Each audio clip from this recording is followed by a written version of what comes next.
अगर बिहार में आज कोई सबसे ताकतवर संस्था है तो वो कोई पार्टी नहीं, कोई नेता नहीं, बल्कि वो है ब्यूरोक्रेसी।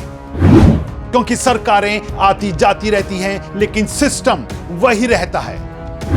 अब जरा सोचिए, अगर उसी सिस्टम को लेकर यह सवाल खड़ा हो जाए कि आखिर आदेश किसका माने, तो इसका मतलब सिर्फ सियासी खींचतान नहीं होता, इसका मतलब होता है शासन की दिशा बदलना। और यही सवाल आज बिहार में पूछा जा रहा है। नमस्कार, आप देख रहे हैं YBN बिहार झारखंड और मैं हूं दीपक गौड़। मुद्दा गर्म है क्योंकि बिहार में नई सरकार बनने के बाद एक साइलेंट पावर स्ट्रगल शुरू होता नजर आ रहा है। सवाल सीधा है, नीतीश कुमार का प्रशासनिक मॉडल या गृह मंत्री सम्राट चौधरी की नई विजन? बिहार की ब्यूरोक्रेसी आखिर किसके हिसाब से चल रही है? यह सवाल ऐसे समय में उठ रहा है जब पिछले दिनों बिहार के पूर्व डीजीपी आलोक राज ने बिहार कर्मचारी चयन आयोग के अध्यक्ष पद से महज 2 दिन काम करने के बाद ही इस्तीफा दे दिया। अब भले ही उन्होंने इस पद को छोड़ने के निजी कारण बताए हों, लेकिन राजद ने इसे लेकर कई सवाल उठाए। साथ ही सियासी और ब्यूरोक्रेसी के गलियारों में कई सवाल खड़े हो गए हैं।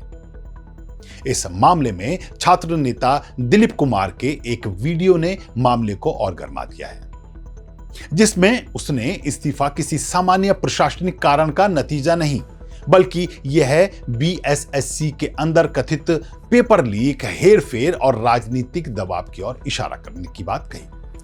बहरहाल अनियमितता की बातें तो कई बार उजागर हुई हैं, लेकिन अहम बात है कि राजनीतिक दबाव, और यही राजनीतिक दबाव इन दिनों चर्चा का विषय बना हुआ है।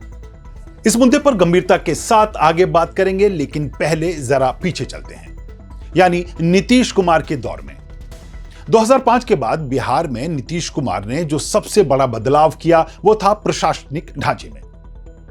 नीतीश कुमार सिर्फ मुख्यमंत्री नहीं थे, वो सिस्टम के कमांडर इन चीफ थे। गृह मंत्रालय लंबे समय तक उनके पास रहा।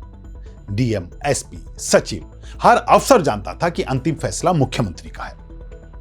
मीडिया रिपोर्ट्स और पूर्व अफसरों के इंटरव्यू बताते हैं कि उस दौर में ब्यूरोक्रेसी का एक साफ पैटर्न था।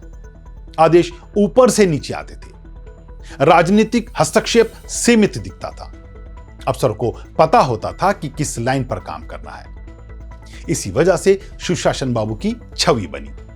चाहे कानून व्यवस्था हो या शराबबंदी जैसा बड़ा फैसला, नीतीश कुमार का विजन सीधे प्रशासन में उतरता था। लेकिन इसी मॉडल की एक आलोचना भी रही कि सिस्टम बहुत ज्यादा वन मैन कंट्रोल्ड हो गया। हालांकि अब तस्वीर बदली है।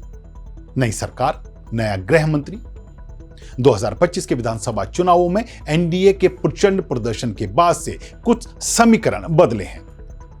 NDA की नई सरकार बनी तो एक बड़ा फैसला यह हुआ कि इस बार गृह मंत्रालय नीतीश कुमार के पास न रहकर गृह मंत्रालय सम्राट चौधरी को दिया गया, यानी बीजेपी के पास आ गया। अब यह फैसला सिर्फ प्रशासनिक नहीं था, यह पूरी सत्ता संरचना को रीसेट करने जैसा था। सम्राट चौधरी, जो अपने सख्त बयानों, तेज फैसलों और आक्रामक राजनीतिक शैली के लिए जाने जाते हैं, गृह मंत्री बनते ही उन्होंने साफ संकेत दिए, अपराध पर जीरो टॉलरेंस, पुलिस को अपराधियों के खिलाफ एक्शन की खुली छूट। एक तरफ माफिया, तस्करों, अपराधियों को सीधे चेतावनी, या तो अपराध छोड़ दें या बिहार, साथ में पुलिस वालों को भी चेतावनी।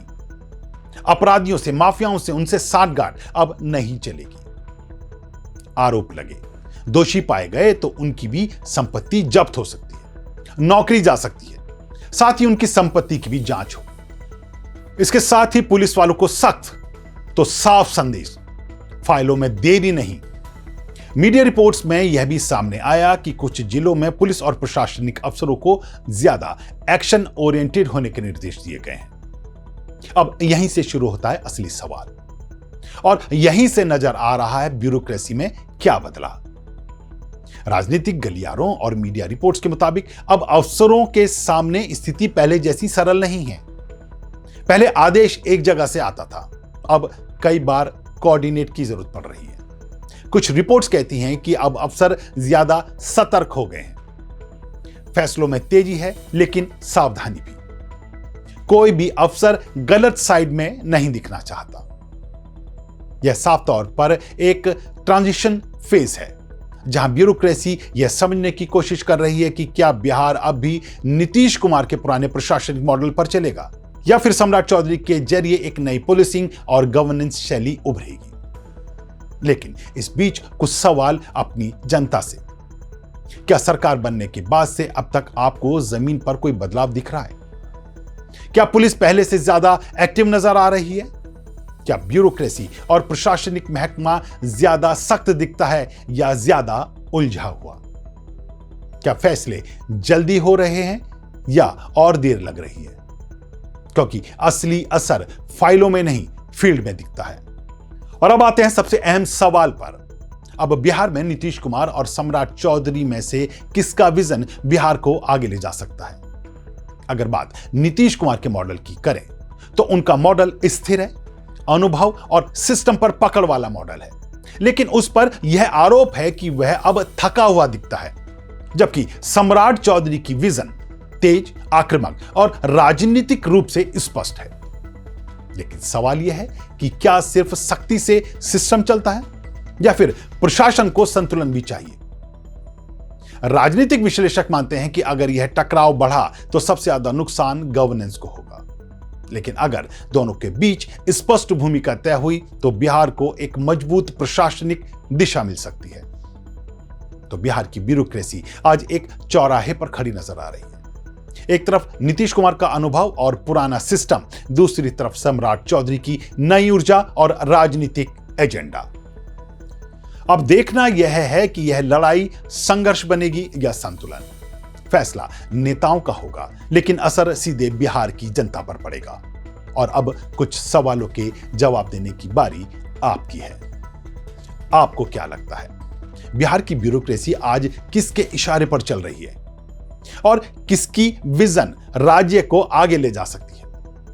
कमेंट बॉक्स में अपनी राय जरूर लिखिएगा। मुद्दा गर्म है कि आज के इस एपिसोड में इतना ही। फिर मिलेंगे एक नई सियासी विश्लेषण के साथ। तब तक के लिए दीजिए इजाजत। नमस्कार।